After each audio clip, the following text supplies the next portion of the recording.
can't diminish what Trump did as a political matter. I mean, whether you want a plurality or not, he had 16 opponents, many of them governors, senators, and he just slaughtered them all one by one without really any impediment, anything holding him back. And now, I think the more relevant point that Bill's making is today, the never Trump rump is diminished, dwindled to almost nothing. Yeah, you've got this incredibly high, historic, as I said before, historic level of support among Republicans. And no one, even though you could at least at the beginning of the administration, you looked at people like Paul Ryan and Mitch McConnell and said, well, they're going along with Trump to get their agenda done. Well, they got their tax cut, and now today they're still not standing up to apparently they have no other agenda. They're afraid of the base. They know the base is with them. I know. All right, this is now the party of Trump. Let's get another question in. Let's get people spend time writing these questions. Let's get.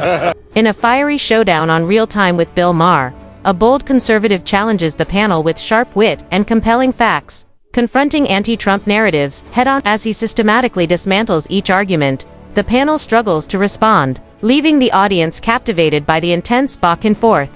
This electrifying exchange marks a defining moment in the ongoing clash of political ideologies. The conservatives' takedown of progressive talking points exposes glaring contradictions and highlights the widening gap between leftist rhetoric and conservative reasoning. As the debate intensifies, the panel is left scrambling for counter. If you're drawn to hard-hitting political discourse, this viral confrontation is packed with unforgettable moments guaranteed to spark conversation. I can understand how you could do it when the Republican Party was a party that was about economics and free markets and free. Right now, the Republican Party is defined by its suspicion and hostility toward people who look different, sound different, worship different gods. So what do you, that's the party. How are you distinguishing yourself? Well, look, Fareed, you know, President Trump talks a lot about patriotism to the country. When we say the Pledge of Allegiance to the flag, we say one nation, under God, indivisible, et cetera, et cetera. One nation, under God, indivisible. One nation.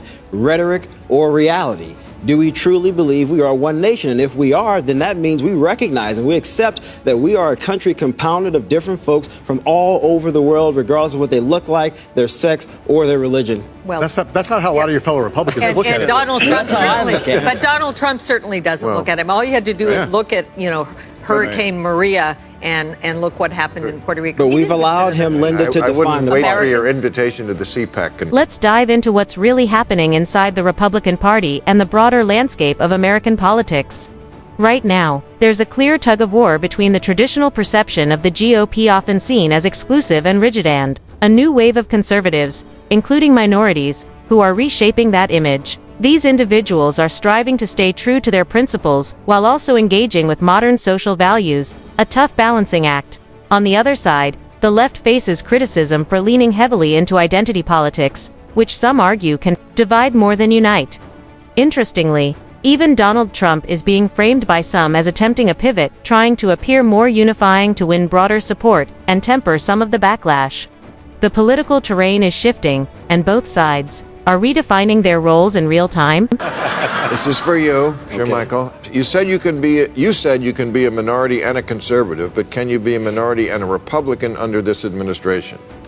You know, that's a good question. I think that the expectation, at least from what I get from talking to other African Americans and minorities in general, is that sure, we don't have a problem with you being a Republican, but our expectation is that you are articulating the concerns of our community. So yes, I'm a black person who happens to be a Republican. That doesn't mean I don't care about police brutality. That doesn't mean I don't care about criminal justice reform. Those are issues that disproportionately impact my community.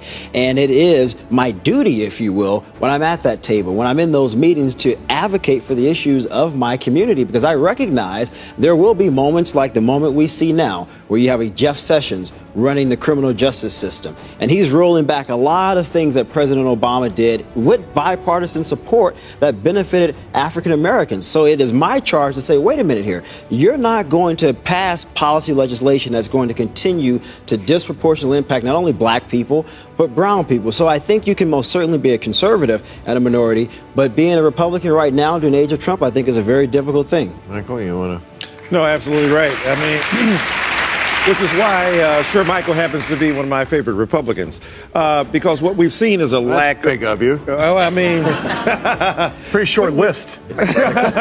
Some of your best friends are Republicans. You know, y'all are taking all my good lines. But the thing is that if you have black people who understand even if you're associated with that administration, that what Trump is doing is undercutting the value of not only black people, but Republicans, as we've been saying. And the fact that you had William Coleman, the fact that you had a legacy of black people, Jackie Robinson for that matter, who were Republicans, who understood that it was about an economic orientation of fiscal conservatism. It was not about the culture wars that Trump seems invested in, because one of the factors we missed in all of this brouhaha is the demonization of the big black boogeyman, Barack Obama, and that spooked a lot of people into voting for the Republicans in a serious way. But Dr. Dyson, I disassociate myself as a black conservative with what we call lily white conservatism, that sort of wallows in racism, if you will, bigotry, sexism, if you will. And I think you have to make a clear distinction between the two. And where the Republican Party screws up time and time again. How do you do this? Let's be honest, old school, narrow-minded conservatism doesn't hold much sway anymore. Credit where it's due, the conservative in question stood his ground with clarity and confidence, and that deserves respect. But the fact that he even has to defend his beliefs reflects a lingering stereotype that no longer aligns with reality. Yes, historically, conservatism was associated with resistance to progress and exclusionary attitudes, while liberals pushed forward, but that dynamic has evolved. Today, the fringe voices clinging to outdated views are just that, fringe. They're not driving policy, winning primaries, or dominating public discourse. So to assume that modern conservatives still represent that outdated mold is not only inaccurate, it's counterproductive.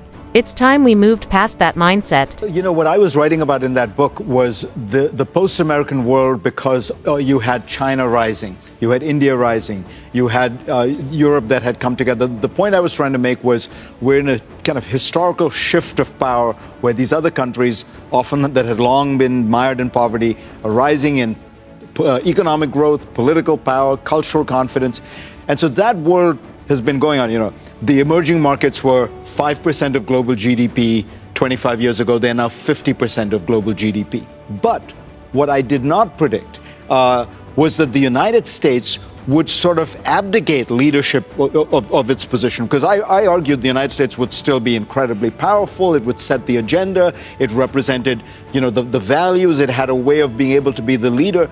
And this shift where the United States has decided to literally just walk away from its own creation. I mean, people forget this was the world that FDR and Harry Truman built after World War II.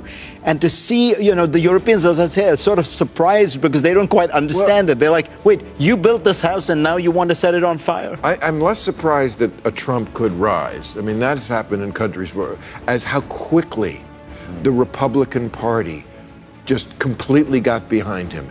It reminds me of the Neanderthals.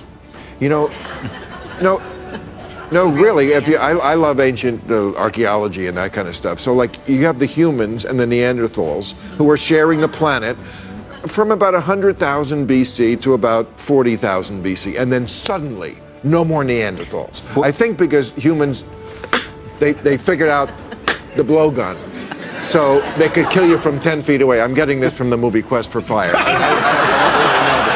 But I think that. So, but like, it's like there's Neanderthals and then suddenly the fossil gone. And that's kind of what happened to the Republicans. I think they were just there and then they suddenly disappeared. I think what happened is, and this is, you know, gets to the point Linda was asking, what happened to my party? I think that Trump recognized, and the primaries you see this, that the base of the Republican Party was in a completely different place. Asterisk, there's a major global shift underway. Countries like China and India are rising, and a more unified Europe is starting to assert itself.